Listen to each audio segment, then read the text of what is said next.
Hoy vamos a ver a Leonor de Aquitania, la historia de los juglares, los trovadores y las cortes de amor, la cultura cortesana francesa.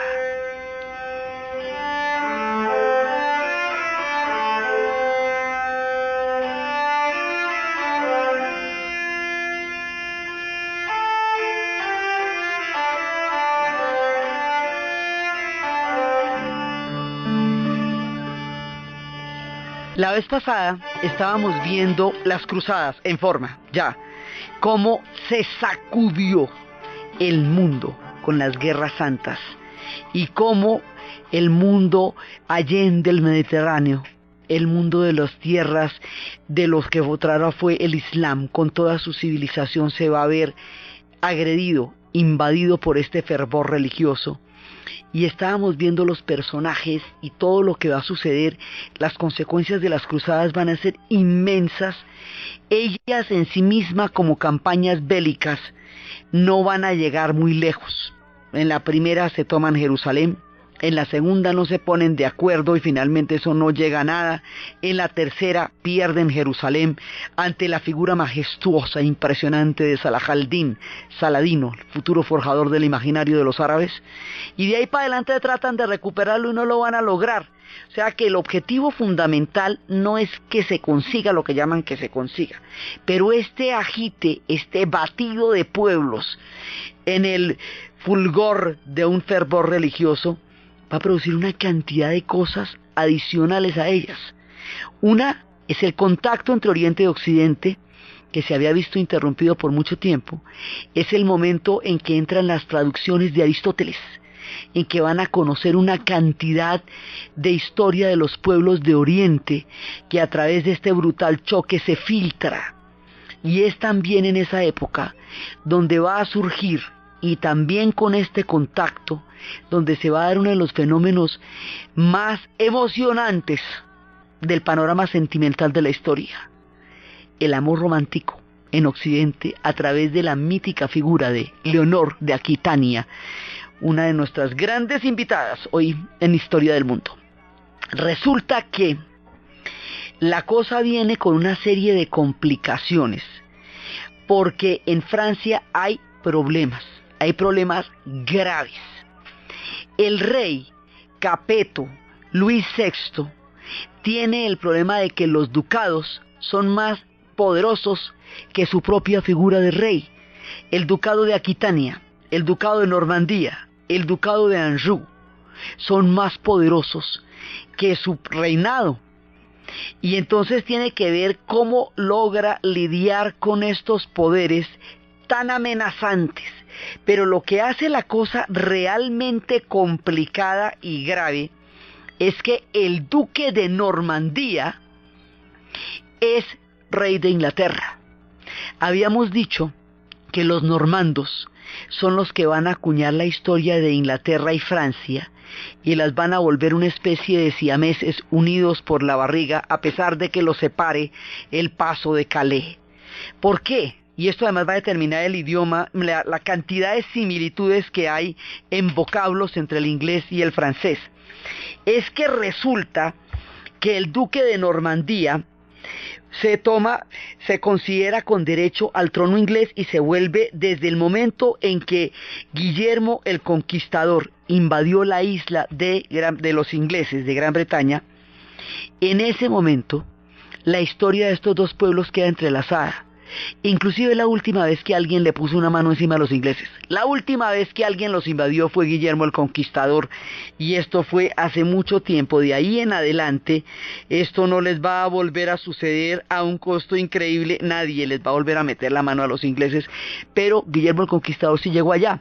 Entonces quiere decir que esta Normandía, que era el territorio que habíamos visto que se le había dado a los antiguos vikingos con tal que dejaran en paz a los francos, se va a volver un super recontraducado. Y de lo super recontraducado que se va a volver, de lo poderoso que se va a volver, el duque de Normandía es rey de Inglaterra. Entonces, si el duque de Normandía es rey de Inglaterra, es más poderoso que el rey de Francia. Y esto lo pone en una situación sumamente complicada. Entonces el rey de Francia digamos, todavía no existe Francia, pero el rey de la dinastía de los Capetos, que está intentando gobernar con unos poderes locales gigantescos, decide hacer una jugada a ver si logra fortalecer sus tierras frente al increíble poder de Normandía. Lo que hace es casar a su hijo con Leonor de Aquitania para establecer una alianza con Aquitania y a ver si ahí logra, digamos, crear un nuevo equilibrio de fuerzas con respecto al poder que en ese momento tiene Normandía. Entonces se va a casar con ella, y Leonor de Aquitania es un personaje que uno no se imagina en la historia. Este personaje, ella sí quiere ir a las cruzadas. Hay quienes dicen que fue obligada, hay quienes dicen que no, que ella era la más fanática de ir a la cruzada y que ella quería que su esposo fuera a las cruzadas y se lo llevó. La primera cruzada era una cruzada papal, porque esa fue la que impulsó Urbano II. La segunda cruzada ya tiene a los reyes y la tercera también va a tener a los reyes. Esta segunda cruzada, que es la que finalmente no logra su objetivo porque no logra llegar, no logra concretarse, pero sí entra en el contacto, ahí es donde va Leonor de Aquitania. Entonces Leonor de Aquitania va a entrar en contacto con los sufis al relacionarse, aunque sea de la manera tan brutal como lo hicieron, con la gente del Oriente. Los sufis, como lo hemos dicho en muchas ocasiones cuando hemos hablado del Islam, cuando hemos hablado de la India, cuando hemos hablado de Irán, son esta secta del antiguo Irán que cree que el mundo, considera el mundo como un océano de amor cósmico y considera que el amor es un conocimiento y que el conocimiento del amor es el que hace que las madres conozcan a los hijos, que los amantes se conozcan entre sí, que los amigos se conozcan a través de las miradas, y es un amor del que todos participamos, pero que en realidad es una forma de una energía cósmica que es el amor a la divinidad, el amor a Alá, en el caso de los sufis, y que se expresa a través del éxtasis de la danza y de la música, y que se convierte en una energía que fluye entre todos los seres humanos y entre todos los seres vivos, entre los animales y las plantas, y que es lo que rodea al planeta, y que es lo que en últimas hace que los actos humanos tengan un sentido, que es el conocimiento del amor. Esta forma de espiritualidad elevadísima, que es la que tienen los sufis, la va a conocer Leonor de Aquitania. También van a conocer a la secta de los asesinos, también van a conocer un montón más de cosas, pero esto es una de las influencias que va a llegar a través de las cruzadas. Ella, a su vez, es una mujer que viene de una cultura provenzal, y la cultura provenzal es el sur de Francia. Y esa cultura provenzal ella la va a llevar al norte, y esta mezcla del contacto con los sufís y de la cultura provenzal va a crear una nueva forma de entender el mundo y de entender la mujer, que es el amor romántico. La historia de los sufís se transforma en su llegada a Francia a través de la figura de esta mujer en el amor romántico, y el amor romántico empieza a inundar todos los espacios del medioevo, llenándolos con un perfume y un aroma que de ahí en adelante estará presente en toda concepción del amor y de los sentimientos más profundos, aún hoy hasta nuestros días. Amarime, doloros e amplo, mi humangra, que mundo de dammi vai mal, querido un favor, de marzo de mayo desir. Por un lado, Leonor de Aquitania es una figura que representa todo este concepto del amor, y por otro lado es una figura muy turbulenta a nivel geopolítico, porque a nivel geopolítico ella se va a divorciar del rey de Francia porque considera que el tipo no tiene la suficiente adrenalina y lo suficiente empuje para poder enfrentar su destino de rey, de caballero y de cruzado, y rey de Inglaterra con el que ella se casa después, que es duque de Normandía, y Leonor de Aquitania, y lo hacen ni más ni menos que Peter O'Toole y Katharine Hepburn. Y del matrimonio de estos dos es que van a nacer Ricardo Corazón de León, Juan Sin Tierra y Geoffrey Godofredo. Entonces la historia se traslada de un lado al otro. Entonces ella, desde el punto de vista político, es candela pura, porque logra armar unos líos, la cosa más impresionante, revolviendo los poderes que están tratando de equilibrarse a través de su figura.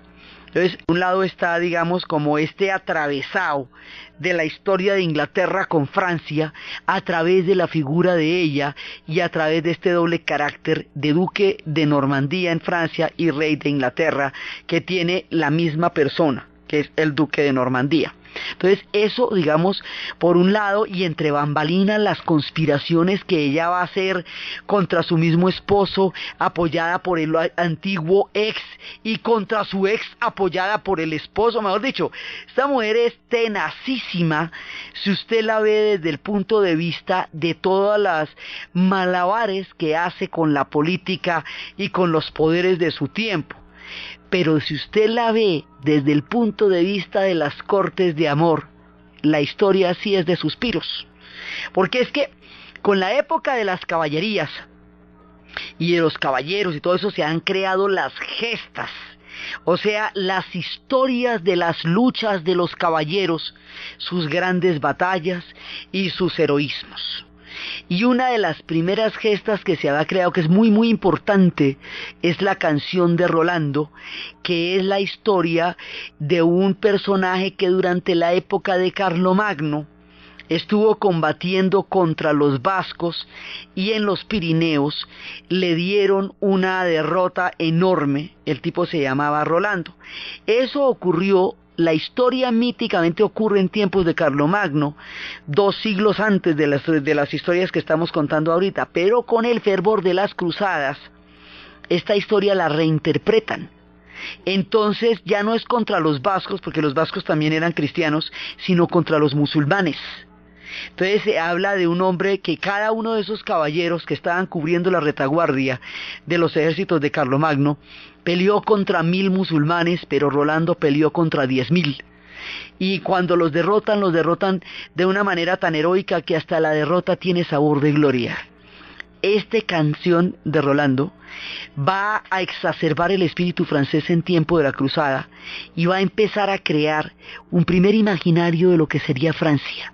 Una primera forma de sentirse orgulloso en torno a algo, a la figura de la canción de Rolando. Estas historias de batallas y de caballeros son las gestas, y es una parte de lo que se ha producido en la Edad Media, que es toda la literatura medieval, ¿sí? Pero, paralelamente a eso, hay otro fenómeno que es el que tiene que ver con Leonor de Aquitania, y ese fenómeno son los juglares y los trovadores.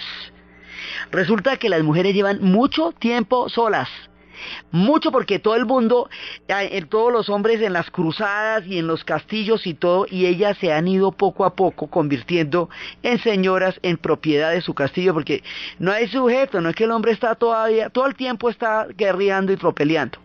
Entonces, la cultura provenzal, que era la del sur de Francia, y el espíritu sufi, en la figura de Leonor de Aquitania, van a traer una nueva mirada, que es la mirada de las cortes de amor. En estas cortes, los trovadores y los juglares están yendo de un castillo a otro cantando, llevando sus poemas, llevando sus historias, y se va creando alrededor de la dama toda una cultura de la corte, una cultura cortesana a través de ella. Leonor de Aquitania va a crear los tribunales del amor. Y los tribunales del amor eran lugares a donde aquellas personas que tenían el corazón roto acudían, él y ella, ante el tribunal del amor, para explicar la razón del dolor de su alma, y que el tribunal fallara a favor o en contra de quien el tribunal considerara que había roto el corazón del otro. Con esto usted tenía un fallo. Y ese fallo, pues es una chéveridad porque le ahorra a usted 10 años de preguntas que si yo hubiera hecho, que por qué me hizo, que yo no sabía, que yo que me iba a imaginar, ¿sí? Y todo, mejor dicho, le quita lo más violento de la tusa, que es no saber por qué le pasó lo que le pasó, ¿sí? O sea, miles de boleros se irían en el siglo XX tratando de explicar lo que un fallo del Tribunal del Amor rapidito le decía a usted para tranquilidad de su propio corazón. Entonces se van creando los tribunales del amor, los trovadores, se van creando los juglares y todo un mundo alrededor de la señora del castillo. Y esta es la figura que ella va a representar. Como los matrimonios son arreglados, son pactos de tierras, ducados, familias, o sea, son un tema de poder. La gente se casa por poder en términos generales. El amor no está incluido en el pacto de poder. Entonces el amor se vuelve así como clandestino, como subversivo, porque no está contenido dentro del matrimonio como institución en el momento del medioevo. Y empieza a aparecer una figura física y literaria que consiste en cortejar a una mujer casada. Esa mujer casada lleva mucho tiempo sola en ese castillo. Y es una mujer maravillosa que tiene toda una corte a su alrededor. La gracia de cortejar a la mujer casada es que si el marido llega, es poco probable que lo haga, pero si el marido llega, lo mata, con toda seguridad. Entonces la trepada en esa torre, para irle a mirar los ojitos a esta mujer que está en lo alto del castillo, con el gravísimo peligro de que el marido pueda volver con todo y sus caballeros, y lo ensarte en el intento, produce un nivel de aventura, fervor y vértigo que hace que esto se convierta en una figura romántica. Entonces empiezan a darse como unas relaciones transversales, laterales, subterfugias, que no están contenidos en ninguno de las instituciones del momento, sino que es un amor que va corriendo por los rincones, que está plagado de dificultades, que está esperando una mirada furtiva, un indicador de un sí que le permita al caballero creer que ahí hay una oportunidad de parte de su dama. Es el amor que también se convierte en suspiros, en personas que con una sola mirada quedaron prendadas la una de la otra y van a estar de ahí en adelante suspirando y anhelando por volver a encontrar esa mirada furtiva que los ha dejado tan supremamente fantasiosos, anhelantes, desasosegados y a la vez encantados solo con volver a encontrar esos ojos. Es el ambiente de la cultura provenzal. Es el tiempo de la cultura de los trovadores. A esto le están cantando los trovadores. Las historias de los juglares y los trovadores versan sobre estos anhelos del corazón que empiezan a esparcirse por los castillos de Francia.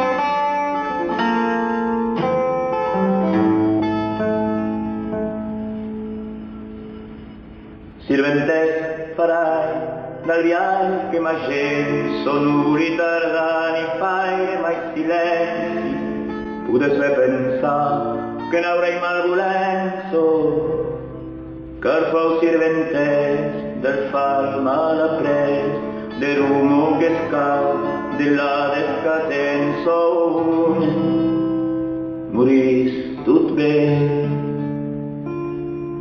rum sen razón avem mai tu gem morto e io non sapevo cardenesti io torto che la salvati rumo serà slapato per camargo ben d'estiu e d'hivern chi sec vostre stel cardiaques l'emporto dins il foc d'infern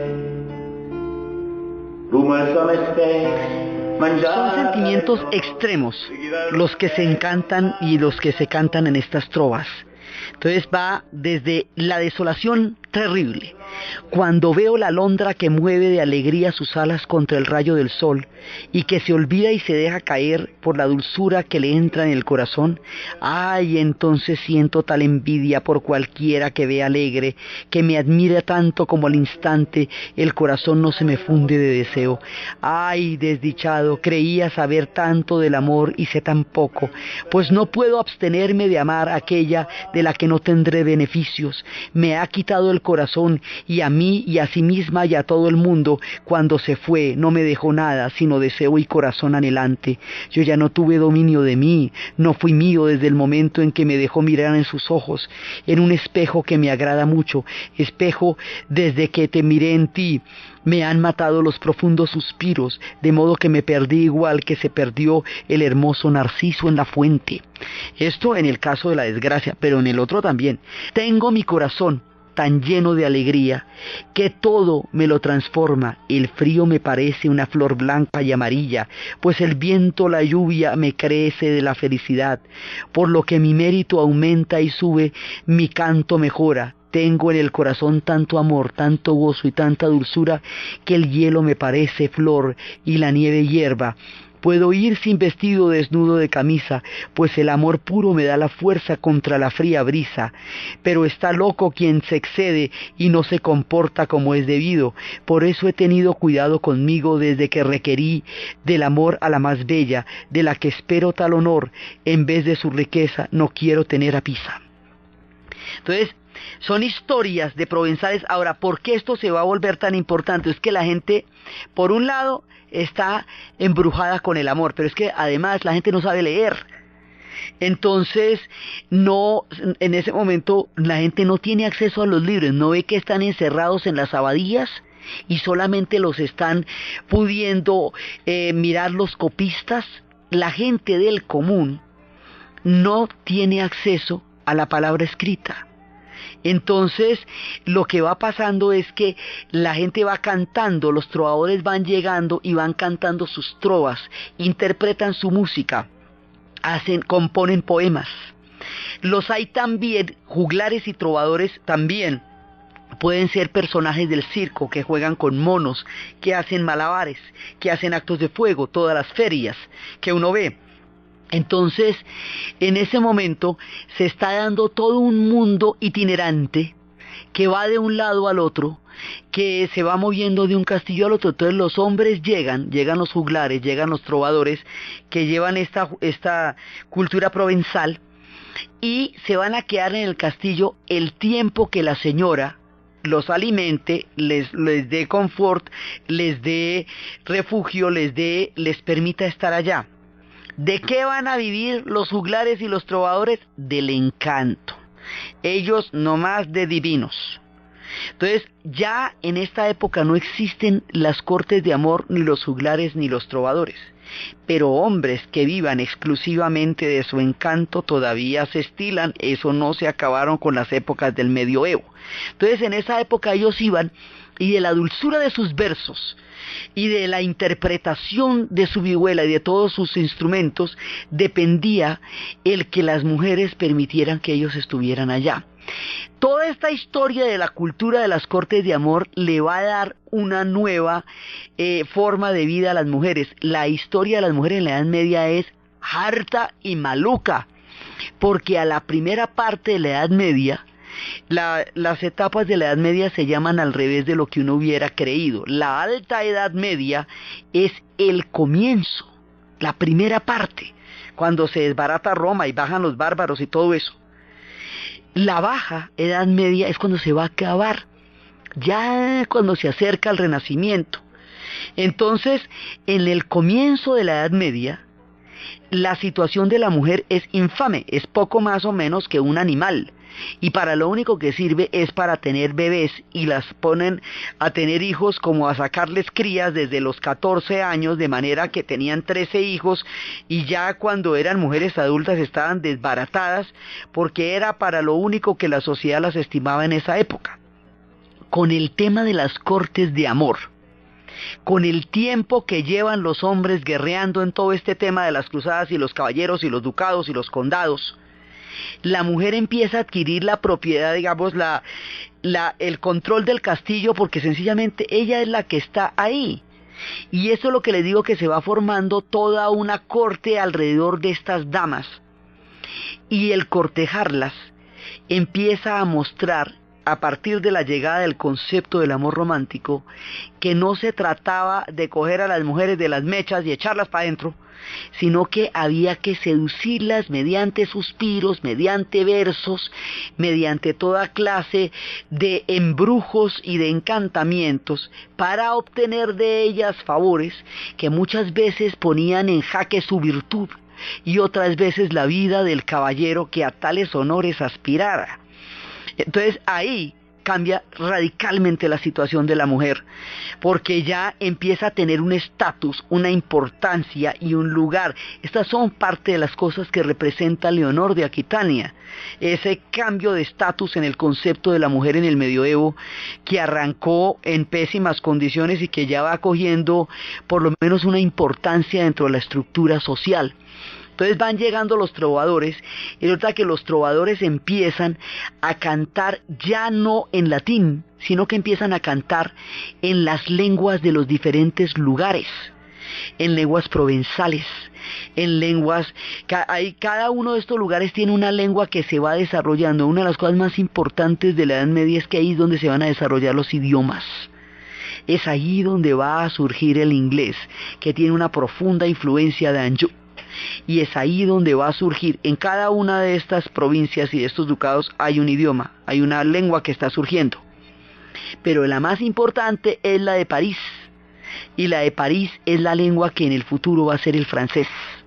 O sea, se van formando. ¿Por qué? Porque ya al perderse el contacto con los textos escritos que son en latín, al hacerse un tema de tradición oral, la tradición oral es en la lengua que la gente normalmente habla. Y esto de hacerlo en la lengua que normalmente la gente habla va a hacer que se vaya configurando la estructura de lo que más adelante va a ser un idioma. Y es donde van saliendo el francés y donde va saliendo el inglés. Y de lo que va a ser la literatura árabe en la península ibérica con el latín, va a ir formándose algo que se va a conocer lentamente por entre los versos que en ese entonces se llamaban segels y muaxajals. Va a salir algo que en el futuro va a ser el español, el castellano y el español, que también se va a formar, pero a partir de lo árabe y lo latino. Por eso es que el idioma español tiene 3000 vocablos árabes, porque el árabe es una matriz. Pero eso está sucediendo en España. En Francia se están buscando los diferentes lenguajes locales que se van alejando cada vez más del latín. El latín es la base, por eso lo llamamos la lengua romances. El latín es de donde viene todo. Pero derivado del latín va saliendo el italiano, va saliendo el español, va saliendo el francés, va saliendo el inglés. Es una lengua europea nórdica, pero también tiene una base de latín muy fuerte por la presencia romana. Allá no es una lengua romance, porque las lenguas romances son el rumano, el italiano, el catalán, el francés, el español, sí, o sea, las que vienen de fuente directa, pero tiene una profunda influencia del latín por la presencia romana allá.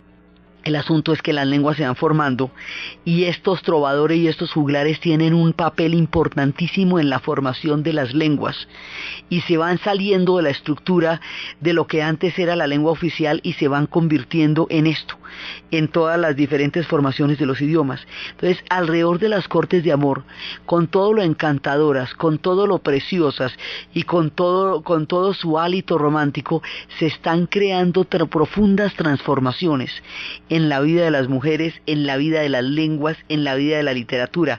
Las gestas cantan a los caballeros, los trovadores cantan al amor. Y más adelante, entre unas y otras, entre las gestas de los caballeros y las historias de amor, es que se nos va a intoxicar Don Quijote en España y va a salir enloquecido buscando estos caballeros andantes cuando ya esta época se haya perdido para siempre, haya quedado en el olvido y ya estén en otra vuelta. Y por eso es que él va a quedar loco, porque se va a intoxicar de leer todas estas historias que en este momento se estaban contando en las cortes. Los sufís decían que el mundo era un fluido de energía, y que todos éramos susceptibles de sentirla y de expresarla.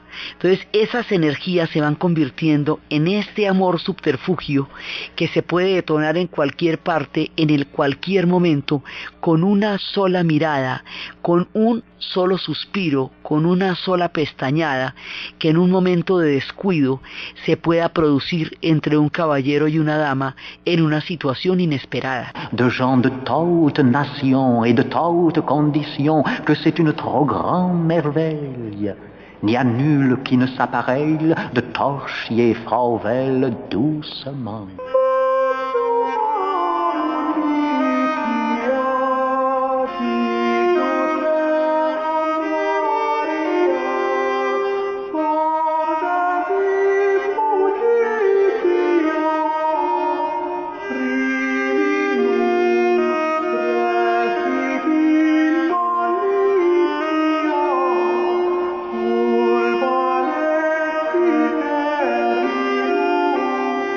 Es en este espíritu donde surge la famosa historia de Abelardo y Eloísa, porque estas épocas están compuestas de amores prohibidos, de amores imposibles, de amores subterfugios, de amores clandestinos, de suspiros gigantescos, de historias que podrían llegar a ser o no.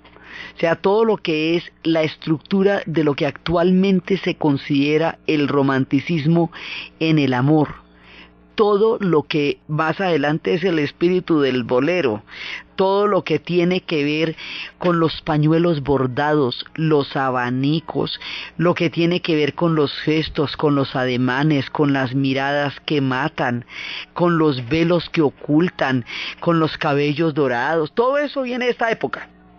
Entonces la historia de Abelardo y Eloísa pues es una historia típica de esta época, porque Abelardo era un profesor, un ilustrado, y es el primer hombre que empieza a fundamentar sus argumentos en la razón en una época en que el conocimiento se avalaba solamente a través de la autoridad.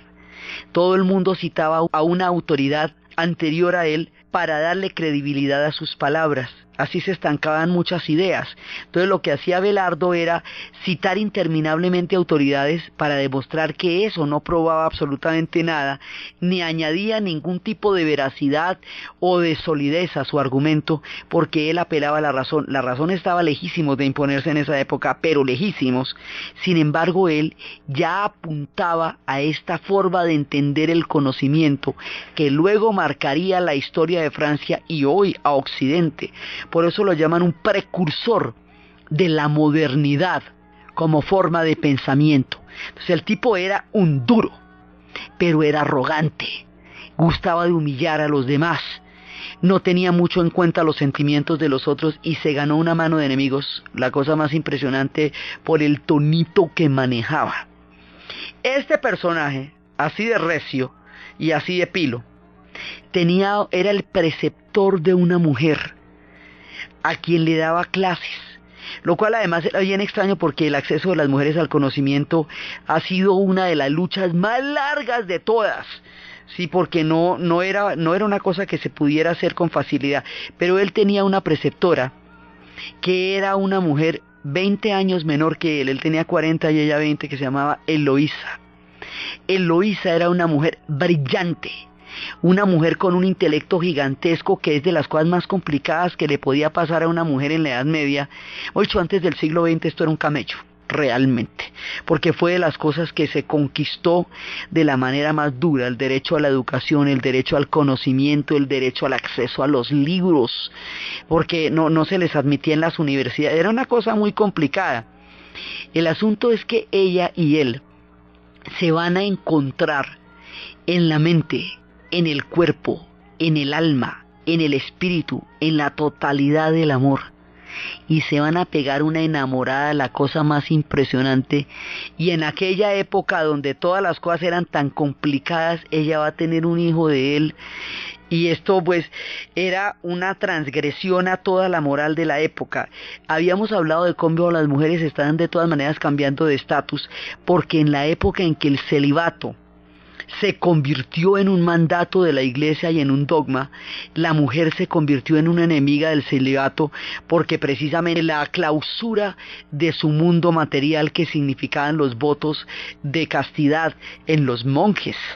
Entonces de ahí fue que se les empezó a ocurrir que los enemigos del hombre era el mundo, la mujer, el demonio y la carne. Entonces, mejor dicho, ahí fue cuando se complicó la vida para las mujeres en un gran sentido. Entonces, gravitando este tipo de pensamiento, ¿sí? Y en esta, o sea, al mismo tiempo que se va formando esta idea de la mujer como pecado, como deseo prohibido, también está creándose esta contracorriente del amor romántico, en donde es precisamente eso lo que le da sabor a la vida. Entonces la iglesia, que no podía como mantener esto, cogerlo por ningún lado, decía que los trovadores eran seres frívolos, que lo que hacían era alejar a la gente de los rezos y que por lo tanto ayudaban al demonio a entrar en las tentaciones de la carne y del alma. Entonces aquí había, digamos, como una especie de cruce entre la moral medieval eclesiástica, ¿sí? Y todo lo que está pasando por ahí, toda la cantidad de vueltas que se están haciendo en secreto, toda la mano de miradas, toda la gente metiéndose por un lado y por el otro. O sea, hay un despelote en el amor maravilloso y unos códigos y unas reglas absolutamente rígidas y estrictas de la sociedad, y todo el mundo se la salta por la galleta de una u otra manera. Entonces, digamos, como una especie de pícaro desorden en tiempos muy rígidos. En esa época se enamoran estos dos. ¿Cómo les parece que les va a ir? Pues grave. Resulta que Eloísa es la sobrina de un tipo muy importante, y ese tipo muy importante se va a declarar enemigo de Abelardo y va a hacer una cosa terrible, realmente terrible. Va a contratar a unos hombres para que lo capturen y lo castren, y lo van a castrar. Y Abelardo, pero así, o sea, y Abelardo va a quedar hecho una sombra, yendo de monasterio en monasterio, perseguido por sus ideas. Casi que van a lograr que prohíban sus ideas y lo que escribió, no solamente su figura como ser humano, que ya es una sombra, sino que además tampoco su pensamiento. Esto va a ser una persecución, la cosa más terrible hasta el final. La historia le dará la razón a la razón de Abelardo, porque sus argumentos prevalecerán, pero su vida fue de ahí en adelante terrible. Eloísa nunca lo dejó de amar, y cuando él muere, ella lo entierra. Y cuando él muere poco tiempo después, ya deshecho, ella va a morir muchos años después, con el amor vivo en su corazón hasta el último día de su vida latiendo. Y cuando ella muere, ella pide que la entierren al lado de Abelardo. Entonces, dentro de todas estas historias de amor y dolor, literalmente hablando, una arquetípica es la historia de Abelardo y Eloísa.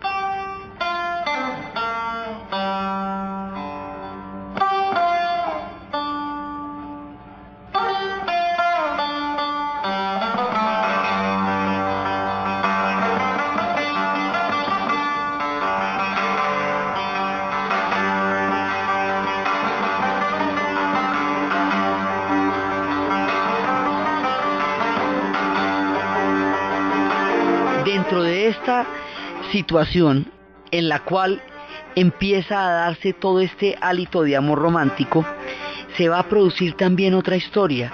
Resulta que las antiguas leyendas, las leyendas más ancestrales que gravitaban en la tradición oral, se van a cristianizar y se van a volver historias de amor también, y van a crear personajes arquetípicos a uno y al otro lado del paso de Calais.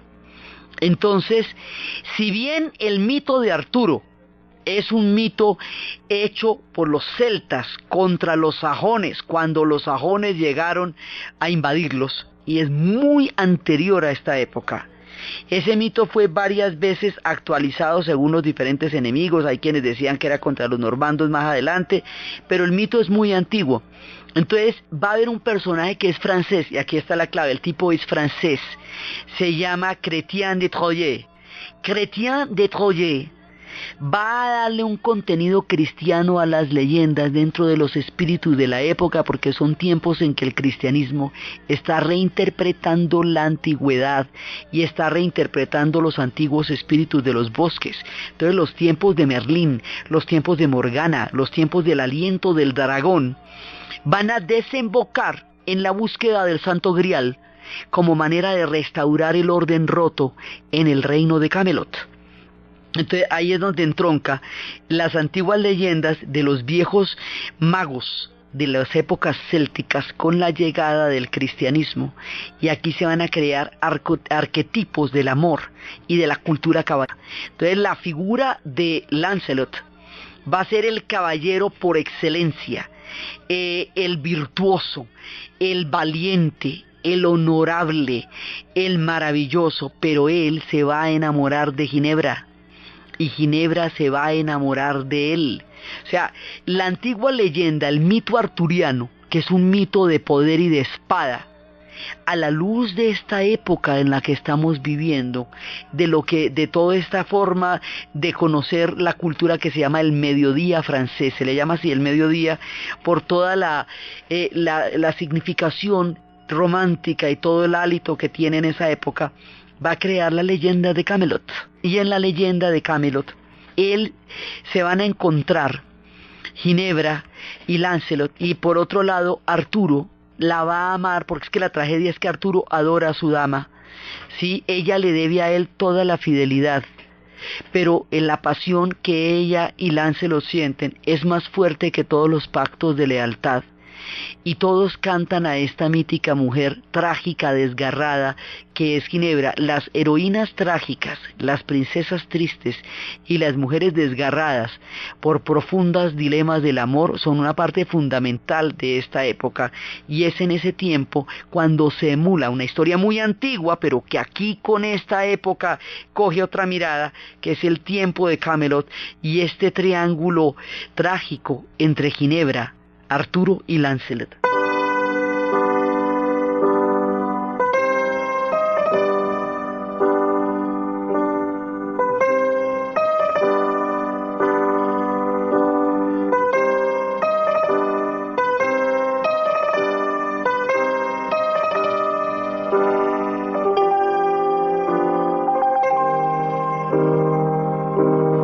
Ámame, mi Ginebra, en mi corte siempre estás cerca.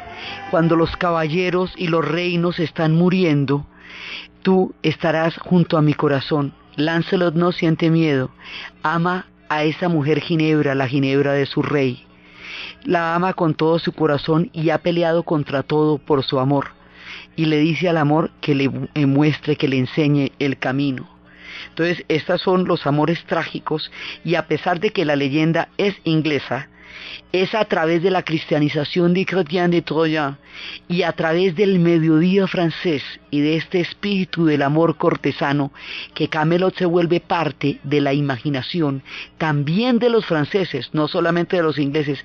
El mito se va universalizando y se va popularizando cada vez más en la medida en que el mediodía y las cortes de amor empiecen a llenar de suspiros a los habitantes de una época que hasta entonces había conocido solamente los rigores de la guerra, solamente las invasiones, solamente las movilizaciones de pueblos, solamente los castillos encerrados, solamente los vikingos y toda la gente asolándolos.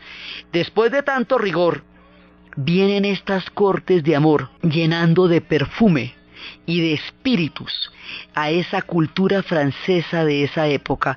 Desde ahí es que el amor se va empezando a relacionar con los franceses, y luego este tipo de historias en el siglo XIX harán furor, porque prácticamente todo el siglo XIX estará llevado por este tipo de amores que se inventaron en el medioevo. Entonces, esto que es una parte fundamental, en la Edad Media sí hay guerras, muchas, y hay castillos, muchos, y hay enfrentamientos, pero también hay amores, perfumes, corazones rotos, brujas, encantamientos, hechiceros, hadas. Es un mundo lleno de una gran cantidad de espíritus que lo nutren como un gigantesco mosaico. pero uno de los espíritus más poderosos de toda la época del medioevo es el espíritu del amor, que representaba esta legendaria mujer que es Leonor de Aquitania, con las cortes de amor, en contacto con el sufismo, en la era provincial, en los tiempos del mediodía francés. Entonces, desde los espacios de las cortes de amor, de los corazones rotos, de los suspiros, de las miradas furtivas, de los pañuelos marcados, de los labios encendidos, de los caballeros trepando en los altos de las torres ante el miedo inminente de la llegada del Señor y la dama esperándolos al otro lado del camino, y desde la tragedia de Abelardo y de Eloísa, el corazón encendido de Ginebra y la lealtad comprometida de Lancelot frente a su juramento de fidelidad con Arturo, y la leyenda de Camelot, y todas estas historias que aún atraviesan las almas de los amantes, en la narración de Ana Uribe, en la producción Jessy Rodríguez, y para ustedes feliz fin de semana.